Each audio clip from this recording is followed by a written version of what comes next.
All right, good afternoon, everyone. My name is Christine Von Collins. I am the Sustainability Manager at the Medical University of South Carolina. I'd like to welcome you to today's Conversation Cafe. This is our August session, and today we will be talking about children's health and climate change. Get this to forward. There we go. All right. So Sustain MUSC's mission is to build healthy communities by inspiring and implementing solutions to environmental, social, and economic challenges. Let me get this off of my screen. There we go. And some of the initiatives that we work on include climate and resilience, transportation, and energy and water. We'd like to invite you to join us in various ways. You can sign up for our monthly newsletter, and that you can get to by going to our website. Just look for musc.edu/gogreen. And then on social media, of course, we have Facebook, Twitter, Instagram, and Yammer, and we are also on YouTube. So, for instance, last month's Conversation Cafe was on extreme heat, and that is already on our YouTube channel. So, if you missed it, you can go check it out.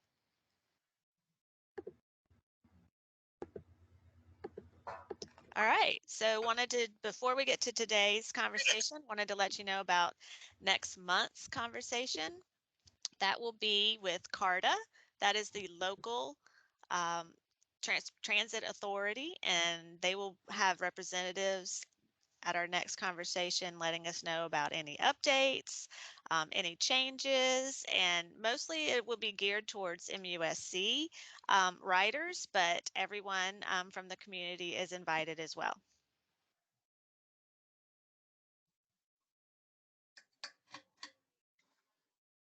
Okay. All right, so today's speaker is Hayley Guilkey. I'm not sure if I pronounced that correctly. That was right. Yep, you got it. Okay, great. The South Carolina, she's with South Carolina Health Professionals for Climate Change, and she will definitely be telling us all about children's health and climate change. We're looking forward to that. And if you have any questions, please put those in the chat. And thank you for coming today. For having me. Let me get my screen share here. Yes, and I will stop sharing mine.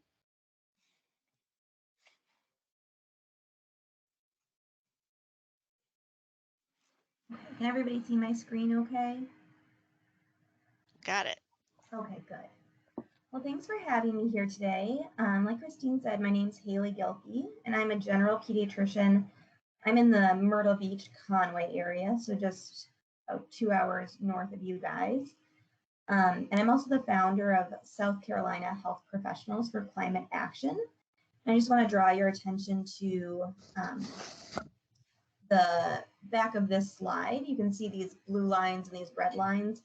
And this is actually a depiction from a website called showyourstripes.info, showing the annual average global temperature from 1850 to 2019. So it's kind of an interesting depiction of how our climate is warming. So today I want to talk to you guys a little bit about the basics of climate change to make sure that we're all on the same page. And then we'll go over some of the health impacts of climate change on children. We won't be able to touch on every issue, but we'll talk about some of the key points. And then finally, we'll talk about some climate solutions and what we can do to hopefully make things better for the children. So this graph shows the annual global temperature since 1880 compared to the long-term average temperature globally. So this baseline here is the average global temperature from about 1901 to 2000. And any of the blue bars you see are years when the temperature was below this average, and any of the red bars that are above the line are years when the temperature was above the long-term average. So again, this graph is just showing the warming that we've been experiencing globally and now we're about 1.1 degrees Celsius warmer than pre-industrial averages, which is the new temperature that just came out in the most recent IPCC report that was released on Monday. If you guys heard all about that. So what's causing this warming? Well, scientists have known since about the mid-19th century about the greenhouse gas effect and how it contributes to global warming. And we'll explore the greenhouse effect a little bit more on the next slide. But the main greenhouse gas that we think about when we talk about global warming and climate change is carbon dioxide, or CO2. And over the past 800,000 years, you can see on this graph that the CO2, or the carbon dioxide, has always been changing and kind of going up and down, but it's never crossed this 300 parts per million threshold until 1950, when we surpassed that number. And now you can see as of 2018, we were well above 400 parts per million. And so even though carbon dioxide, or CO2, has been changing for the past 800,000 years, we know this, it's never changed so quickly and it's never reached such high levels. And we know that this increase in CO2 is due to primarily due to man-made processes, specifically the combustion of fossil fuels, which include coal, gas, and oil. Okay, so let's so the reason we care about these fossil fuels and we care about carbon dioxide levels is because of the greenhouse effect, which leads to global warming.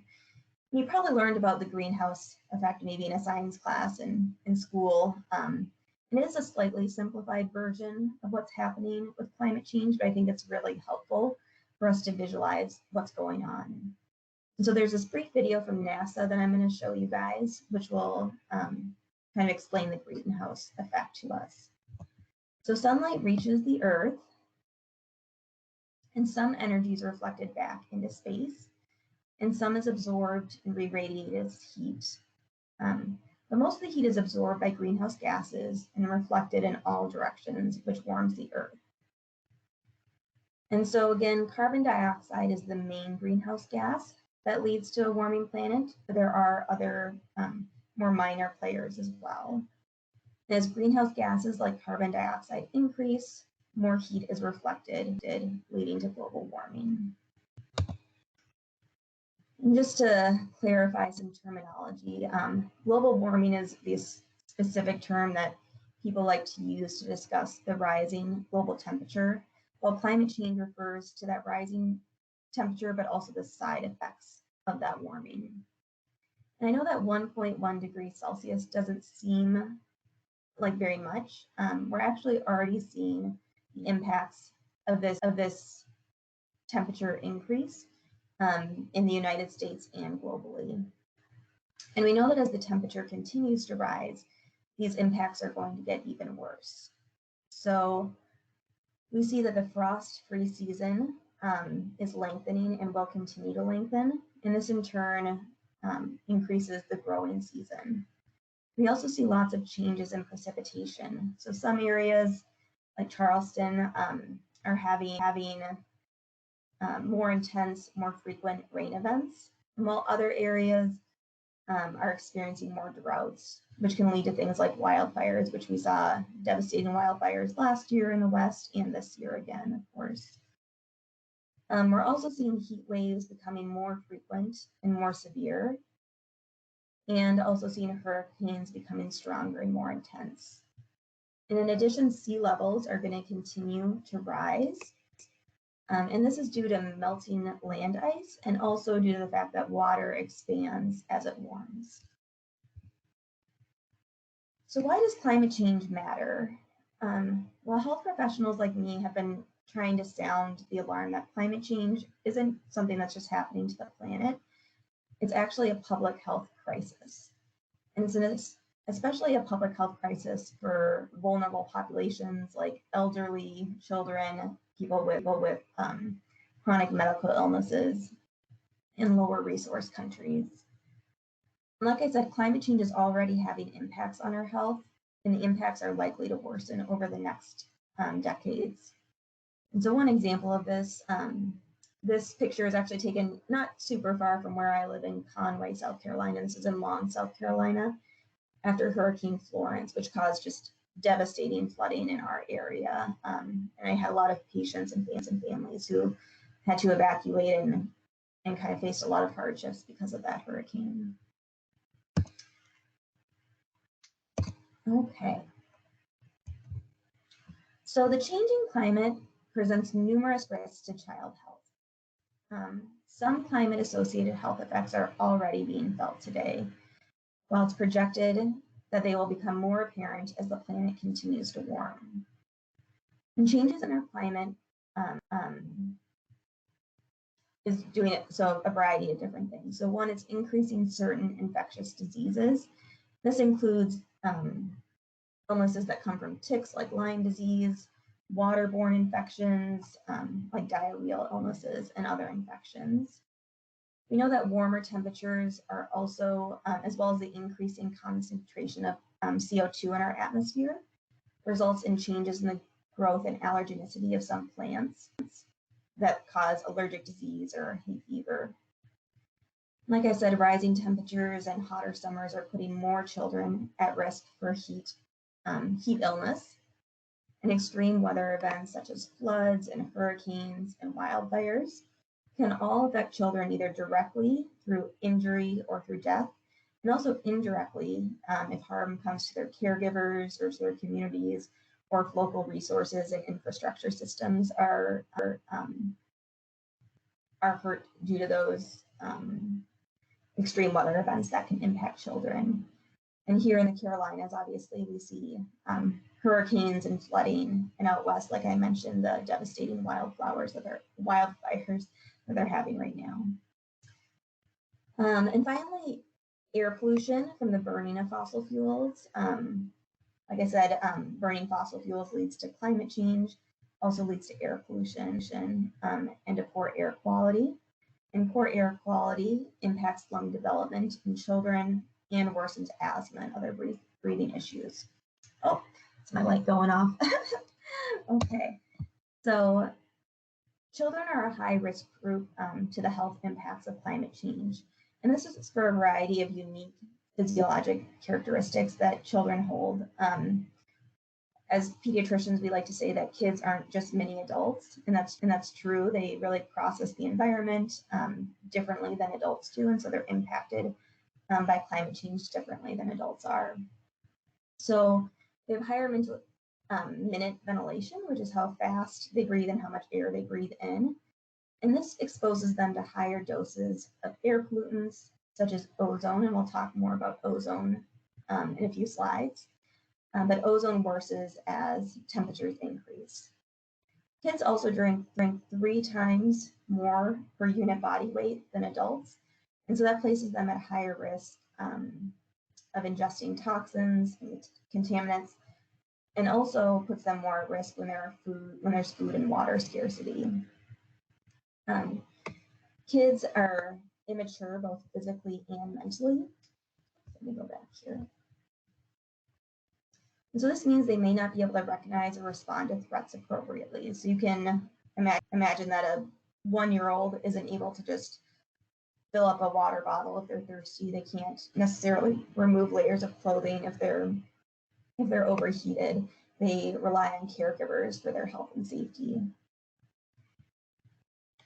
In addition, children are dependent on stable community resources such as schools, vaccination programs, hospitals, WIC.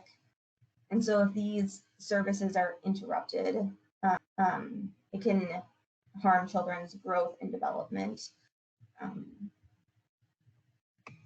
Children also have windows of vulnerability during which insults can result in a permanent disability. So for example, undernutrition at a young age can cause permanent stunting of growth, which can impact their health for the rest of their life. Kids also spend more time outdoors and have greater interactions with the outdoor environment, and this increases their exposures to insects, to toxins, and to heat. And lastly, children are just going to be alive longer on the planet. So as the impacts of climate change continue to worsen. Some of us won't be around anymore, but these kids will be living through those impacts. I think that's why we see so many children and teenagers and young adults who are really active as climate advocates and who are searching for climate solutions. So for these reasons, children bear the majority of climate-related health impacts. It's estimated that more than 88% of the global burden of disease due to climate change occurs in children under the age of 5. And children in low resource countries are at an even higher risk. They're more vulnerable to major impacts, including malnutrition, diarrheal illnesses, and displacement. And although children in the US are insulated from some of these severe impacts right now, they're not completely immune. And children in the US are already experiencing the impacts of climate change through increased severe heat events, changes in the pollen allergy season, altered infectious disease patterns, and increases in some severe weather events.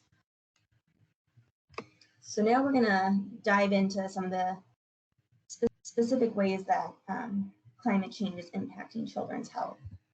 And we'll start with air quality. Like I said, the combustion of fossil fuels leads to air pollution and also contributes to climate change. And so these two are very interconnected. And there are several components of poor air quality that I just want to review briefly.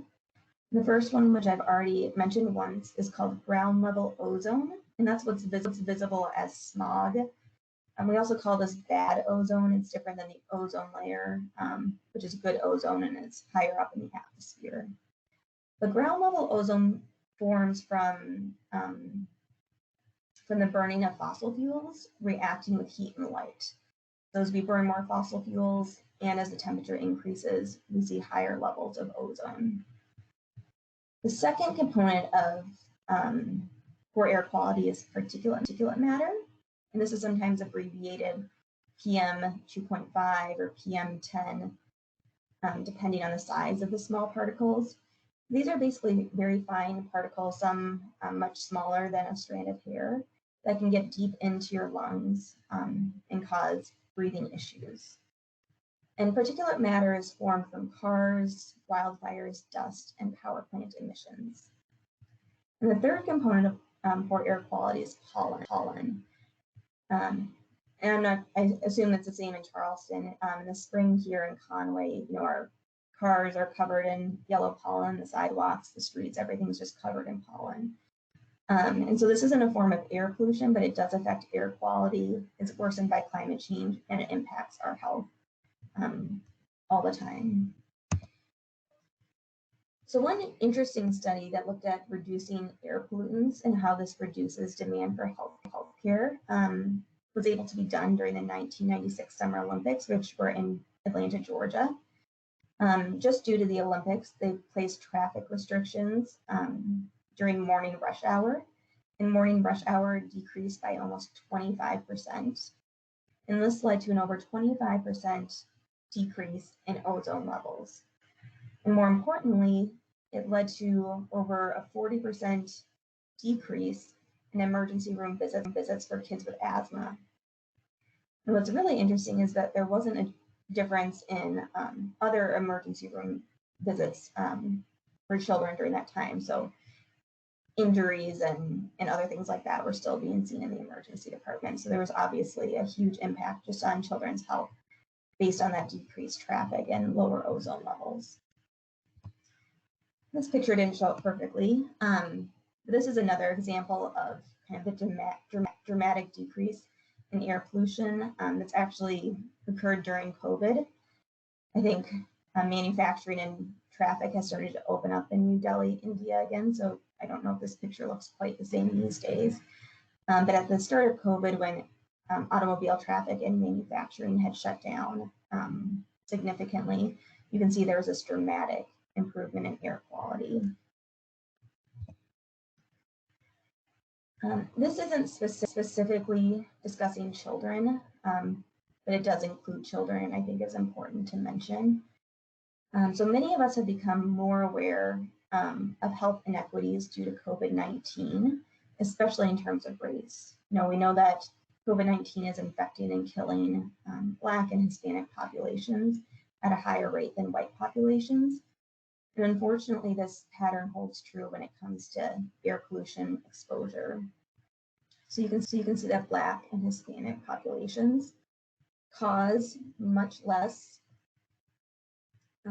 air pollution than the population average, but they're exposed at much higher rates than average. And the reverse is true for white/other populations, where white populations cause more than average than the average population of air pollution, but are exposed at lower levels.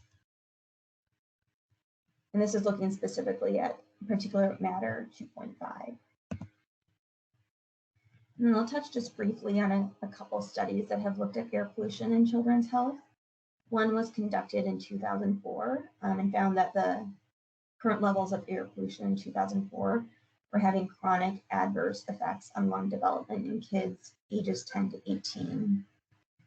And a large meta-analysis showed that exposure to different chemicals and different types of air pollution, including black carbon, nitrogen dioxide, and then the particulate matter we talked about, PM 2.5 and PM 10, leads to higher risk of asthma development in these children. Okay. I know Christine was saying it's hot down in Charleston right now, so this is something that most of you guys are aware of. But extreme heat is worsening due to climate change. So this chart is looking specifically at Charleston, and you can see in the year 2000, there were about 16 danger days or 16 days with a heat index above 105. And in less than 10 years, in 2030, there's estimated that there'll be about 70 days with a heat index above 105. And by 2050, 90 days above that mark. So I'd like to tell a story about a boy named Logan. This story comes from the Corey Stringer Institute, which is a nonprofit organization dedicated to preventing sudden death in sports. And it was founded in the honor of Corey Stringer, who was an NFL, oh, my light keeps turning off. He was a professional football player who died from exertional heat stroke in 2001. So Logan was practicing basketball in 2010 in August, and he was practicing in an unair-conditioned gym in Arkansas during a record-setting hot summer with a heat index of over 110 for several consecutive days. And during practice, he started to feel weak and he started feeling fatigued, and his illness went unrecognized. And he went on to develop heat stroke and rhabdomyolysis, which is the breakdown of muscle. And this led to kidney failure and pulmonary edema or fluid in the lungs. He had to be admitted to the pediatric ICU and require dialysis, but thankfully he made a full recovery. And so like I've mentioned, extreme heat events are increasing. And while the elderly are at greatest risk from heat illness, children, and particularly student athletes and young infants, are also at an elevated risk. So heat illness is actually the leading cause of death and disability in high school athletes, with more than 9,000 illnesses per year.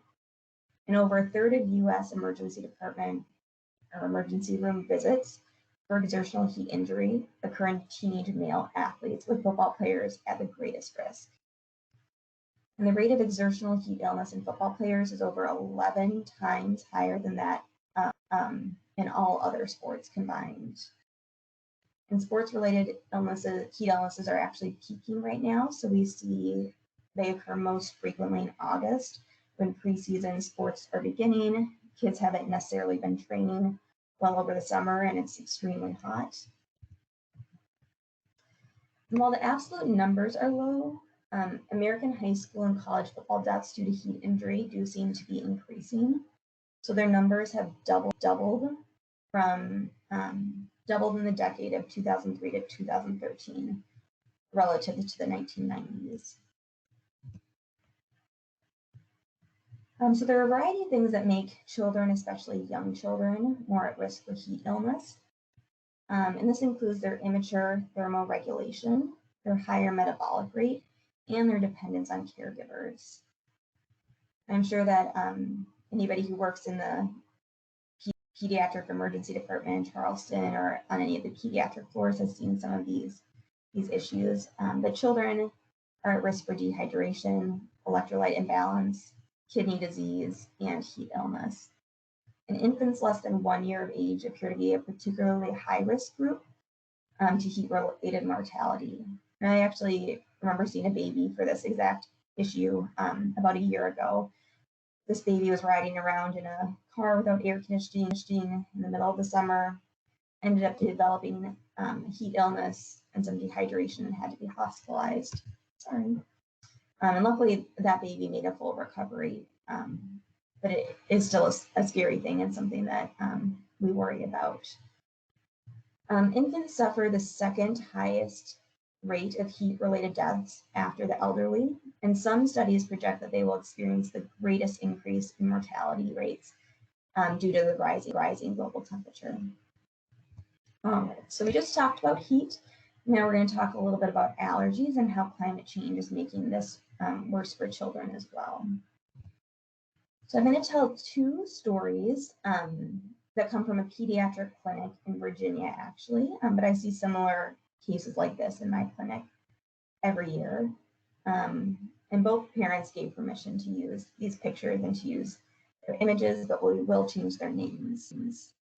So Sam's a 9-year-old boy who came into clinic in the spring of 2016. He was already being treated with 3 different medications for his allergies. But he came in, you can see, with these watery red eyes, this itchy puppy rash on his face, even though he was taking all of his medicines. And he had actually been sent home from school because he couldn't concentrate. He was just sitting at his desk rubbing his eyes. And so he had to be started on a stronger eye drop treatment because the 3 medications he was already on weren't helping.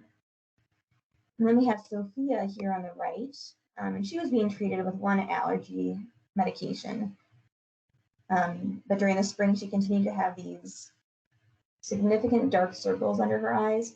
We call them allergic shiners. And her mom was worried that it looked like she was being abused because the circles were just so red and so prominent. And so this child had to be placed on a 2nd medication. Hayley, yes, ma'am. Someone had asked, there's a little bar on your slide. I'm not sure if you can see it or not. Could you hit hide? I think I can. And while I've interrupted you, I did want to let you know your camera has been off. It's okay, but just wanted to let you know that. I'm not sure how to turn it back on. I don't know if that's just a glitch with me sharing. It's okay. You can keep going. I wanted to let you know. Okay, thanks. Okay, I'm not sure how to fix that. All right, so I'll let you guys see my face when I'm done, I guess.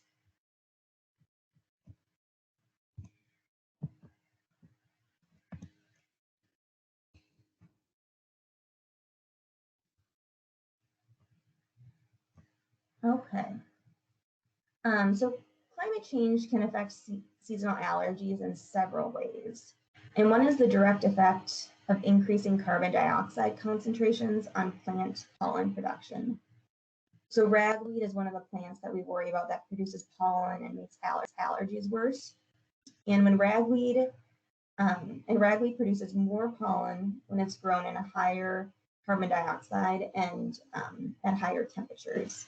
So there was a study done by Louis Ziska from the USDA in 2000, and it found that plants grown in approximate carbon dioxide concentrations during that time, during 2000, the levels are around 370. That those plants produced twice as much pollen as those grown in carbon dioxide concentrations from the 1900s. And the image on the right on this slide here shows how pollen production increases with higher levels of CO2. And so currently right now, this would be the level we're at. But if carbon dioxide levels continue to increase, we're going to see major increases in pollen production. And in 2015, a study found that the average US pollen count has increased by about 42 to 46% in the 2000s relative to the 1990s. And so higher carbon dioxide, like I said, causes ragweed and grass and other plants to make more pollen. But the higher temperatures are also just making the allergy season a lot longer. So throughout North America, winter is coming later and spring is coming earlier. And this means there's been an increase in the number of days without frost. This is more significant for our friends who live at the northern latitudes, not quite as significant for us down in the south. But these northern regions have had a corresponding, greater increase in the allergy season. So for example, in southern Canada, they've experienced a 27-day increase in the allergy season, and mid-latitudes of the United States have experienced about a 10 to 15-day increase. And I'm from Minnesota, so we're at around 20 days.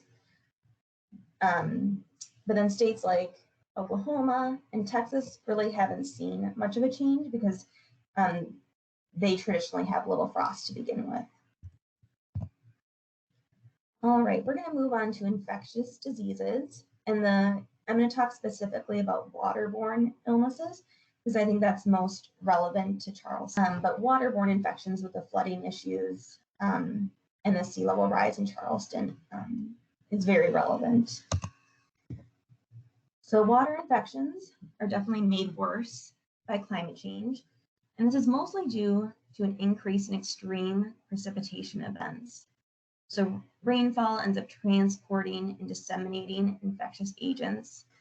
And this can happen partly due to flooding that can lead to sewage treatment plants to overflow, water sources can become contaminated, and there can be a shortage of clean drinking water during these times. We also know that sea level rise, which is happening due to climate change, enhances the risk of severe flooding. In Charleston, I know you guys have sunny day flooding now just because of that sea level rise.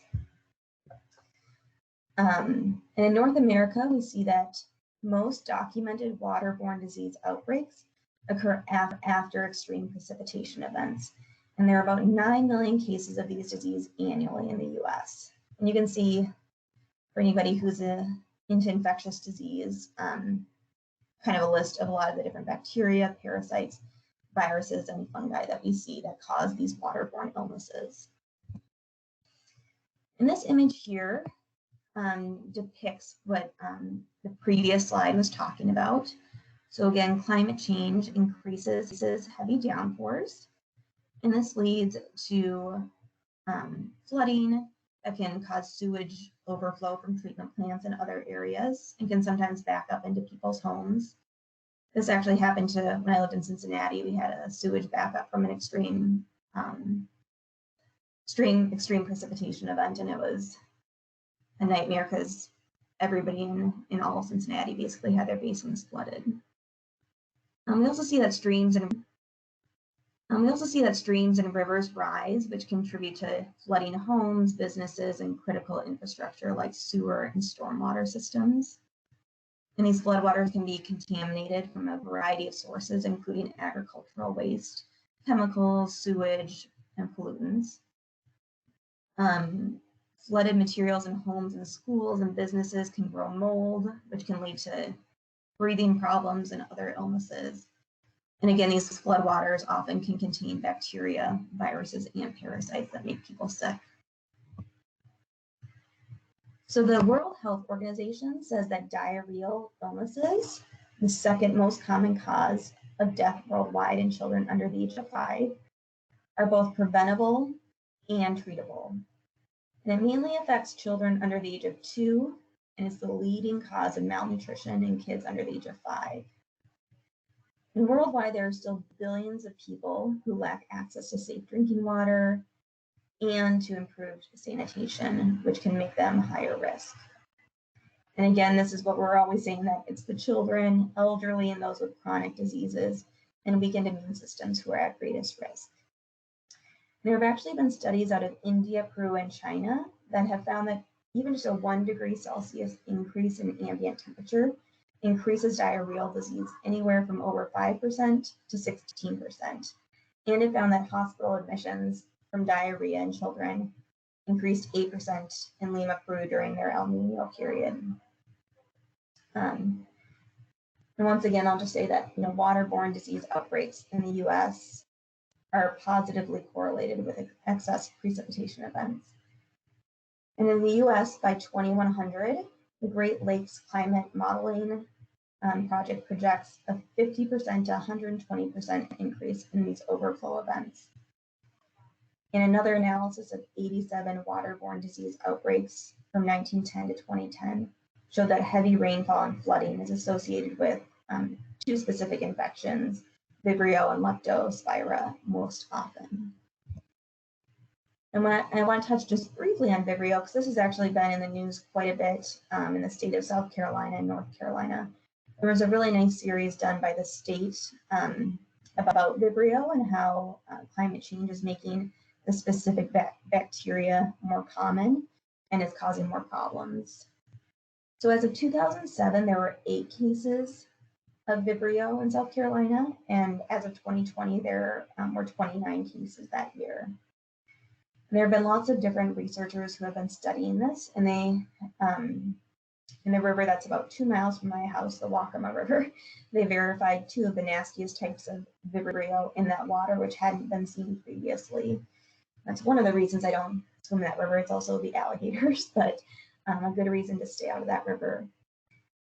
Because one of these species of Vibrio can work into an open cut, it can rapidly worsen, expand, and can actually eat away the flesh, can get into your bloodstream and cause severe illness. In Vibrio species, they not only infect humans, they can also infect shellfish and make people sick who eat raw oysters. And the specific species of Vibrio is responsible for about 95% of the seafood-related deaths in the United States. Okay, but there is good news that we can talk about. Many of the climate solutions that are needed will also make us healthier in other ways. So decreasing greenhouse gas emissions will not only address climate change, but there are other health benefits to these solutions. So it really ends up being a win-win situation in a lot of cases. I really like this picture of kids riding to school in the Netherlands, taking their school bus bike to school. I think a lot of my pediatric patients would really enjoy that. I do wish they were wearing helmets, but I'm glad they're biking and being active. So the school bus bike on the previous page is a great example of healthy and clean transportation. US cities and states with the highest rates of walking and cycling to work have more adults that achieve the recommended amount of physical activity levels, which is 150 minutes of physical activity per week. And they also have lower rates of diabetes and obesity. And remember that less automobile traffic, like in the Olympics, the Atlanta Olympic studies we talked about, and in New Delhi during COVID, can have dramatic impacts on air pollution and the quality of air we breathe. So not only does biking and walking in places help you to get more exercise, which decreases your risk of heart disease, diabetes, and mental health diseases, but it also lowers greenhouse gas emissions, which can lead to climate change and air pollution. Another great example of this win-win relationship is eating a plant-based diet and eating less meat, because this can help lower your blood pressure, reduce your risk of diabetes and heart disease, reduce your risk of colon cancer. And it can also improve your health because plant-based diets give off less greenhouse gas than a meat-based diet. So a high meat diet, which is eating greater than 100 grams per day, emits over 7 kilograms of carbon dioxide equivalent per day, compared to around 3 for vegans and about 4 for vegetarians. And the final health solution that I want to talk about is green space. I'm sure this is true for many of you, but I know personally that if I can get out and go for a hike or go to the ocean, that it makes me feel happier and more relaxed. And this is definitely what the research shows. Nature improves mental health, and long-term exposure to nature increases life satisfaction. In addition, green spaces also help to counteract climate change and help us to adapt to some of the impacts of climate change. So trees help to trap carbon dioxide. Green spaces are cooler than city blocks, which can become heat islands, and green spaces can help prevent flooding. And I do want to mention that while individual action is important and something that we need, what we really need are large-scale and aggressive policies to help mitigate climate change and creative solutions to help us adapt to the already changing climate.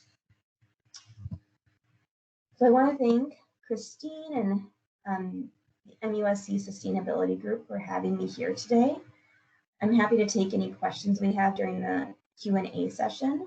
I'm also happy to answer questions. This is my email address. You're welcome to reach out to me with any questions, or if you want to get more involved, this is our website. And then we're also on Facebook and Twitter at SC Health Climate. So feel free to follow us there as well. And I will turn it back over to Christine. Thank you, Hayley. Thank you for giving us all that information. It was illuminating. I learned a lot.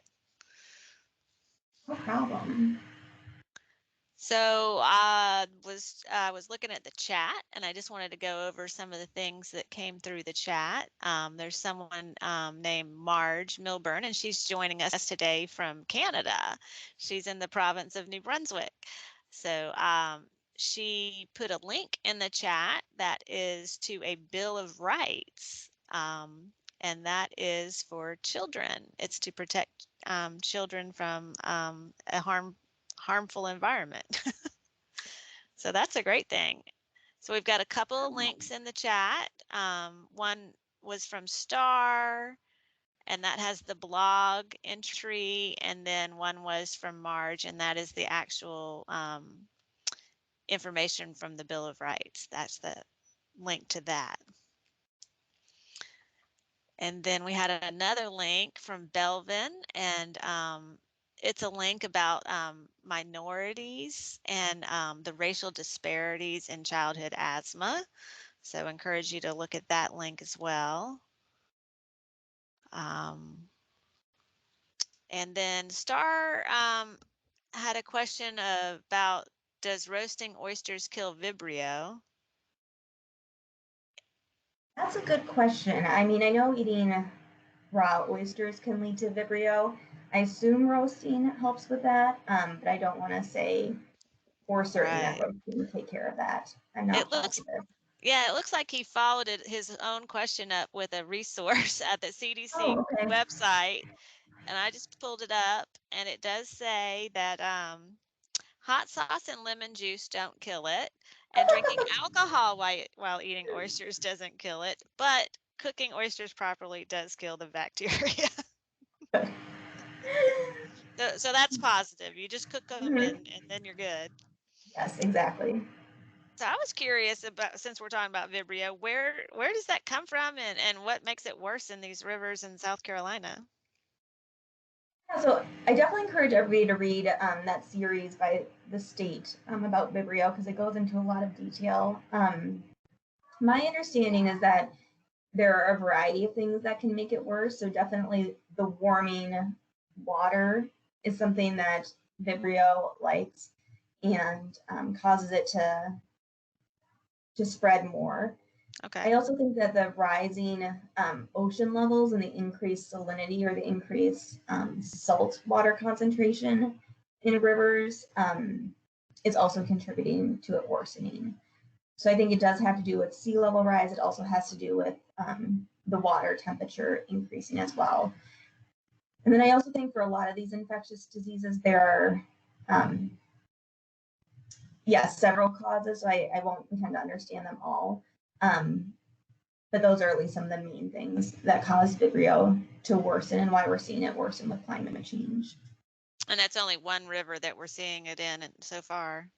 No, that was just from one article, and I pull that one specifically because I live by it. Okay. But no, they're seeing it in many other places. So all the way up into North Carolina and down through South Carolina. Okay. Okay. All right. Let's see. So with the state as a whole, with the heat and these other issues that you've brought up, is there a difference in health outcomes in the upstate versus the low country? With heat, are you seeing anything different throughout the state or with infectious disease? Can you just talk to that for a minute? Yeah, so I think there are definitely regional differences on how climate change is impacting different areas of South Carolina. I think it's partly based on the environmental differences, but also based on kind of socioeconomic differences as well. So, extreme heat affects most areas of the state, but is worse in areas where people don't have air conditioning. Like I have a lot of patients, I serve lower resource patients, so lots of them don't have air conditioning, don't have vehicles to get around, so they're walking around in the heat. So I would say for us coastal people, hurricanes and flooding is one of our major issues.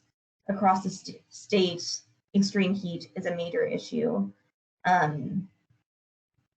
Allergies are also a throughout the state type of issue. I don't know if I'm sure there are areas that are worse than others, but I'm not specifically sure where those are. So yeah, we do see some differences just based on probably our physical location, but then also based on socioeconomic resources for the people who live in those areas. Okay. And in South Carolina, what would you say is the number one sort of climate related illness that you see coming into your clinic? For my clinic, again, so I'm coastal too. Allergies are probably the number one issue, just because they're so pervasive. Almost every patient I have honestly has allergies that can be difficult to manage. But the other things I definitely see some heat-related illnesses. I have some patients who do, outdoor landscaping or outdoor work during the summer. I have lots of student athletes I take care of. And then, like I said, those little babies who can get sick with extreme heat. And I've also seen a lot of patients who have had displacement or kind of their homes destroyed because of flooding and hurricanes.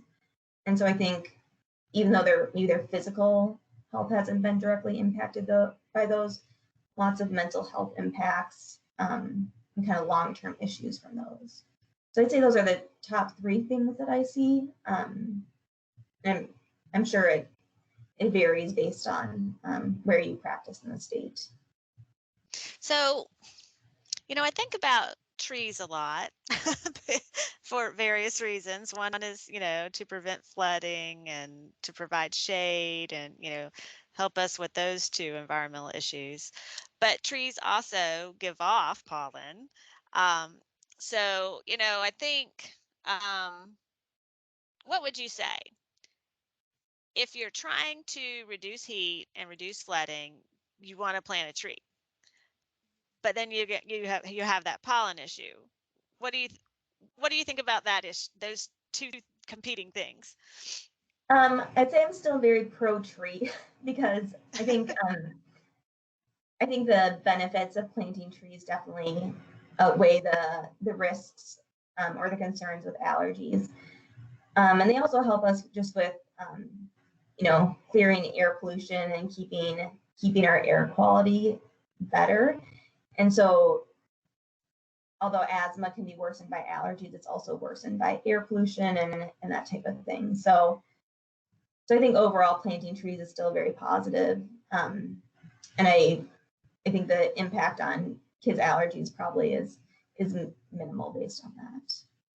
I'm glad you said that. Yeah, I was thinking about that offset of pollution too. I was hoping you'd go there. Yeah, I think people, they look at all the options and they weigh options and they sometimes get stuck with they don't know what to do. So hearing that answer was great. Mhm. That trees really are an option and the Mhm. better option. Mhm. Definitely. So there's one other thing in the chat. Star says it's sometimes argued that reducing CO2 emissions would cost too much.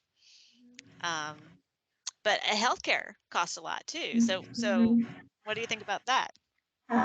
So I'm not an economist, but I do know that there's a lot of good data and a lot of good research that not reducing carbon or CO2 emissions costs more. So you're exactly right that the extreme cost of healthcare that's going to be required based on worsening climate change, that we will that definitely is much more than the cost of actually taking action. The cost to people's health, the deaths, the wildfires out west that we're seeing every year, all the deaths we saw from the droughts and flooding out west, that all of those cost more than just us taking action, making changes.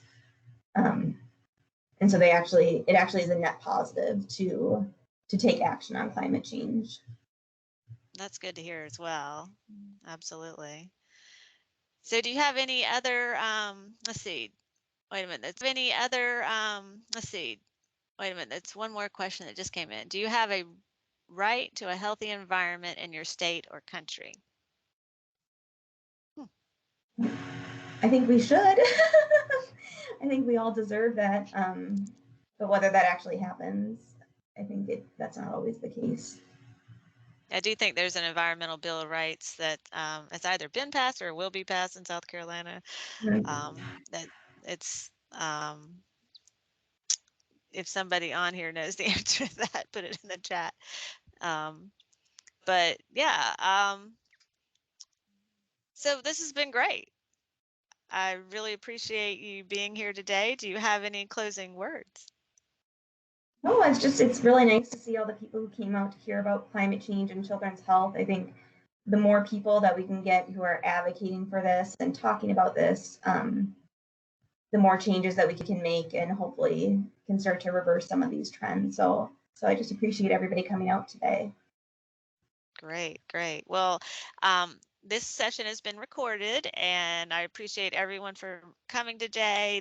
We will put the recording on the MUSC Sustainability YouTube channel, and look for more information about this topic and other topics in the future on all of our social media and our newsletter and on our website. And I hope everyone has a great day today. Hayley, again, thank you so much. Really appreciate it.